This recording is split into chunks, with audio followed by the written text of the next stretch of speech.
Hit me! I dare you!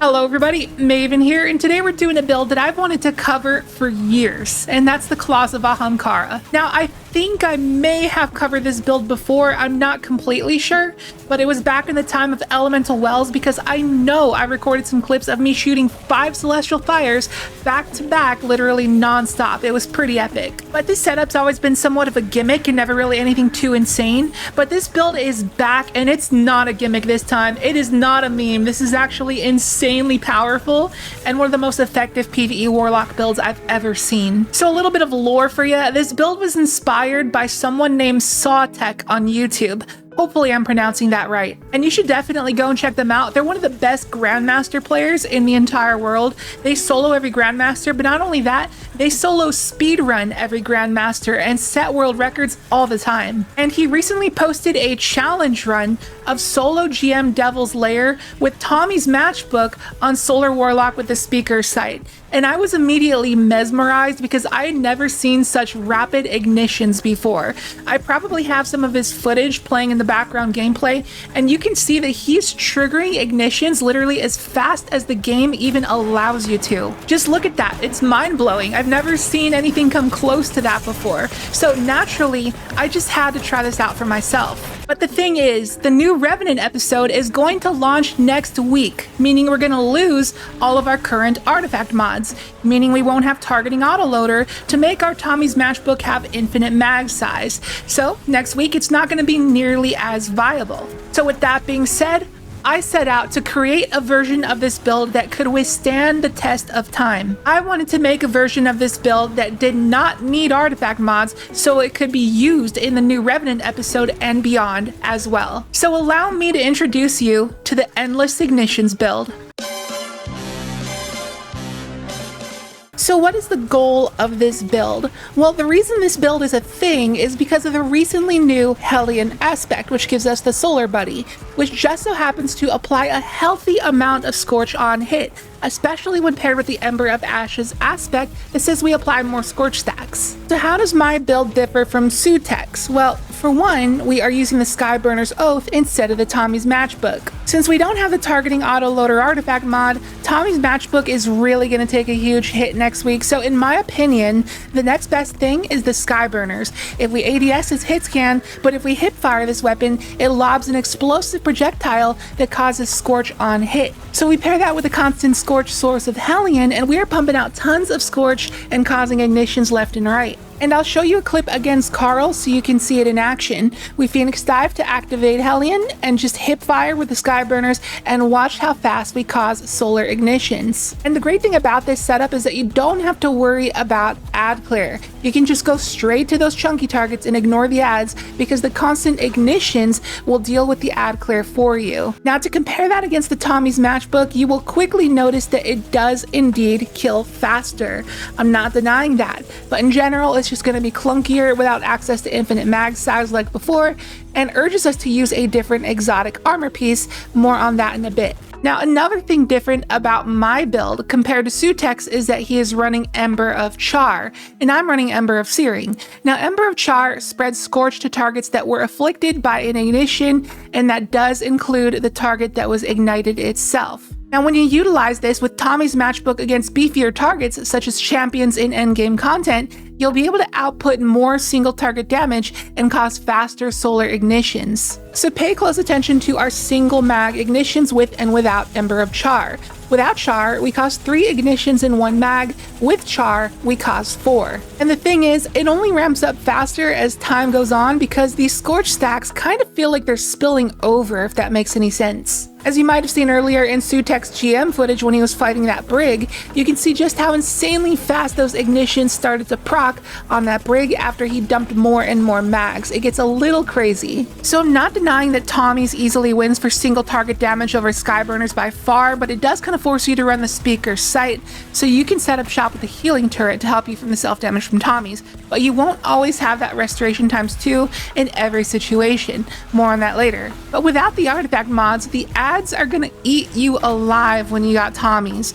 My version is more versed towards reliable quick ad clear and easy ease of use, and I guess one could say fun as well. My version is using the Claws of Ahamkara, which grants us 2 melee charges, and with this exotic, we'll basically have infinite ability spam for all 3 of our abilities. Infinite Hellion, infinite healing nades to help your teammates, infinite incinerator snaps, and I'll show you a quick ad clear simulation in Breakneck so you can see what I mean. If there are lots of ads, you literally have infinite incinerator snaps. Sometimes spending a snap charge will actually result in you gaining melee energy instead of losing it, depending on the amount of ads there are. And I'll explain how this is possible. So the bread and butter of this build is the heat rises aspect, which is the reason why I'm floating for basically the entirety of the gameplay. Because when we get final blows while airborne, we are granted melee energy, and pair that with the Ember of Searing that says defeating scorched targets grants you melee energy as well, and with both of these effects stacking, we basically have infinite incinerator snaps. And what happens when you pair infinite incinerator snaps with infinite Hellion while constantly raining down scorching shots from Skyburners?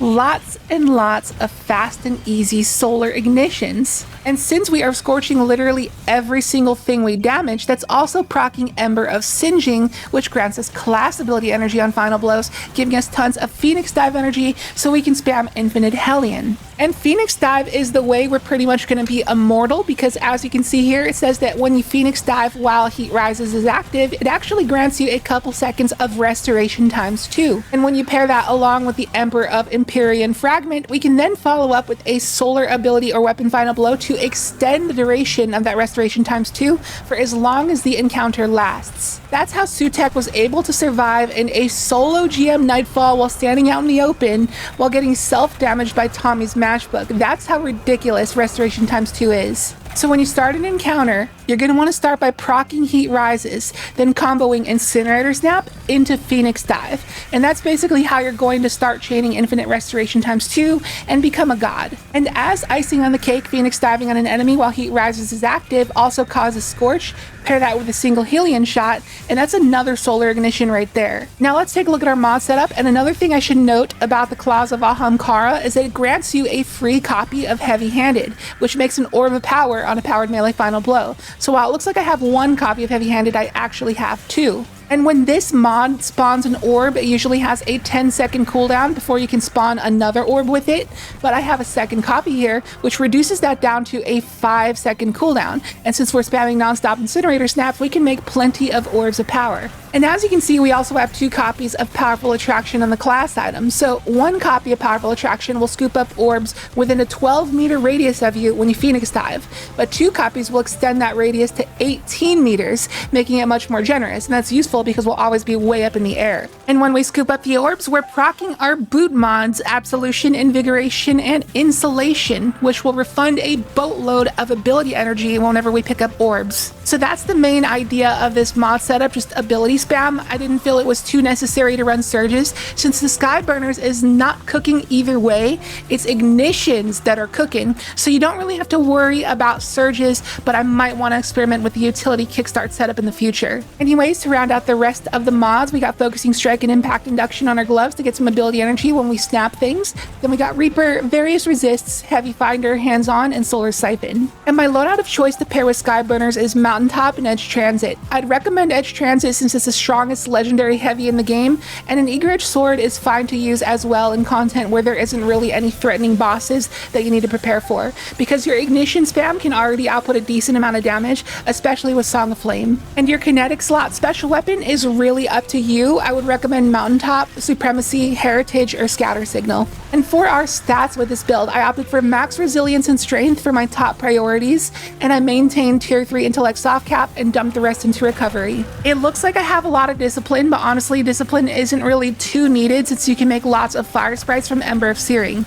And you don't really need to spam nades anyway, you only really need that initial one to proc Heat Rises, and that's it. Now there's one last thing we need to talk about with the Claws of Ahamkara, because it has some hidden tech to it that 99% of players don't know about. So you know how Celestial Nighthawk buffs your Goldie Super, Geomags buffs Chaos Reach, etc, etc, exotics that buff certain supers. Well, did you know that Claws of Ahamkara buffs Song of Flame? It's true. Little known fact, but when you have Song of Flame active, you typically alternate between snap, nade, snap, nade, snap, nade, but since Claws of Ahamkara gives you a second melee charge, you can do this. snap, snap, nade, snap, snap, nade, and repeat, except one part at the end where our charge wasn't back on time and I had to do one normal rotation, but you get the idea. And the reason this is a buff is because the snap of Song of Flame is so much stronger and faster than the nade attack. You can test it out yourself against Pharizia if you want, but if you did nothing but snap melees, it comes out miles ahead on DPS than the slow bird nade. So being able to use claws to go snap, snap, nade is excellent and outputs better DPS. So one would look at the claws of Ahamkara typically and think it's a throwaway garbage exotic, but it can actually do so much more than you think it can. And this build really takes advantage of it to the fullest, and it's incredibly powerful. Seriously, if you main Warlock, you gotta give this build a try. I dare say it rivals my meta prismatic getaway artist build. It just produces pure chaos and destruction, and you don't die. Plus, it's just so satisfying to watch and hear everything exploding constantly. So I guess for the gameplay loop of this build is just always make sure you pop heat rises before an encounter. It's really going to bring you a long way. And then just immediately snap Phoenix Dive. Just find an ad and snap Phoenix Dive it, because that's how you're going to proc that restoration ×2, trigger Empyrean, and get that going so you have God mode. And whenever you're killing anything, just make sure you're floating in the air, or at the very least bunny hopping, because you need to be airborne for heat rises to proc to give you that melee energy back. And obviously just make sure you expend those snap and Phoenix Dive charges at every chance you get. Like whenever you get Phoenix Dive up, just use it. You want to have that Hellion up 100% of the time, because that's how you get the ignitions going. And that's about it. There you have it. The Endless Ignitions build that withstands the test of time, doesn't need no artifact mods, doesn't need no Tommy's Matchbook. Seriously, I'm not exaggerating when I say this build is insanely powerful. It just does not care about ads on your screen, does not care about yellow bars on your screen. It just deletes everything. You got God mode. You can't go wrong. This is a very, very good build. So let me know what you think about it in the comments down below. And as always, I will leave the dim loadout link to this build in the description and also in the pinned comment if you'd like to give it a try. And if you got any buddies who are Warlock mains, I'd appreciate if you share the video with them. I'm sure this is something they might want to try out. And if you enjoyed the video, be sure to drop a like and a comment, because your interaction really goes a long way and helps out the algorithm. It's the way of telling YouTube that you enjoy the content, and then they push it out and give it more exposure. So it really helps out a ton. And if you're new here, please consider subscribing. Would love to have you here. And with that, I will catch you in the next video. See you later.